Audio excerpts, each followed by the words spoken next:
ప్రేమతో చూసుకునే భార్య, తనదంటూ చెప్పుకోవడానికి ఉన్న పిల్లలు, అతని సంతోషమే తమ సంతోషమని భావించే జనం, చుట్టూ 10 మంది సామంతులతో ఉన్న స్నేహం అన్నీ తన దగ్గర ఉన్నాయి.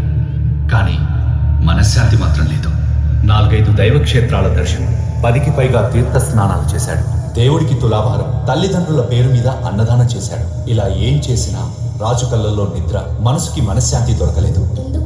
ఇదే ప్రశ్నను రోజు శాస్త్రం చెప్పే భూతాయితాల్ గారి వద్ద మోకరిల్లి అడిగాడు. రాజా, మీ దగ్గర అన్నీ ఉన్నాయి, కానీ మామలాగా దారి చూపే ఒక శక్తి, అమ్మలాగా ప్రేమను పంచే ఒక వ్యక్తి, ఇవి రెండూ దొరికేదాకా నీకు మనశ్శాంతి దొరకదు.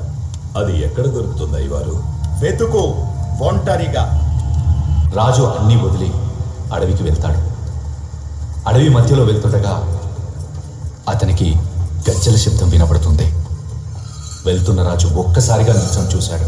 అయితే రాజుకి ఆ శబ్దం విని భయం కలగలేదు.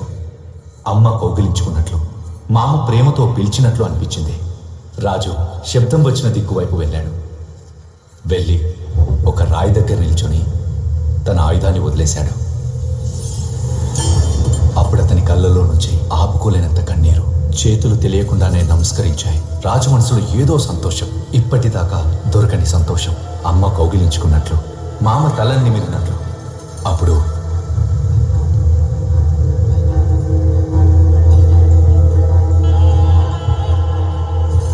మీ రాజుగా అడుగుతున్నాను, మీ దైవాన్ని నాకివ్వండి. మీకేం కావాలో చెప్పండి, ఇస్తాను. క్షమించండి రాజా, మీరు ఏం కావాలన్నా అడగండి, కానీ మా దైవం పంజరుని మాత్రం అడగండి.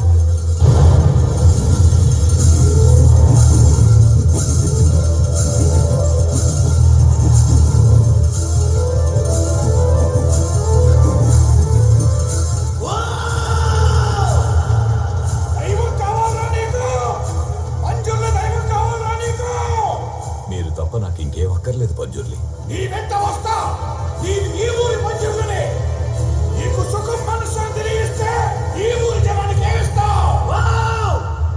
మీరేమడిగినా ఇస్తాను.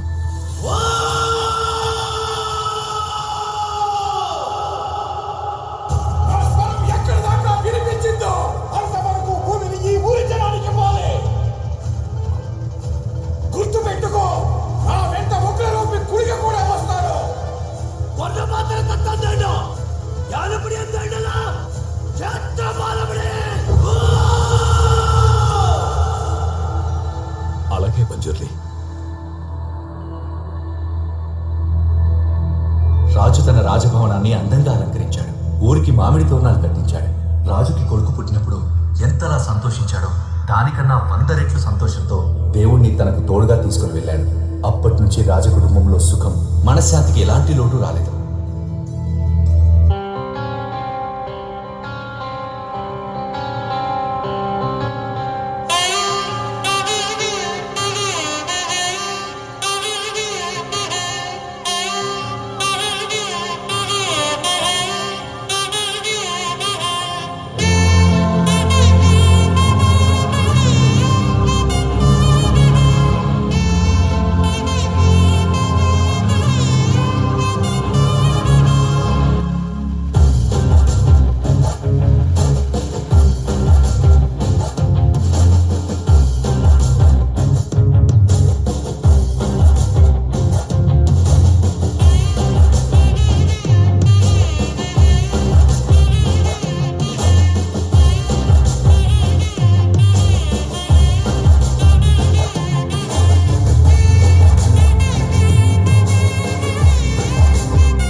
spectacular presentation, though made us speechless, but our spectacular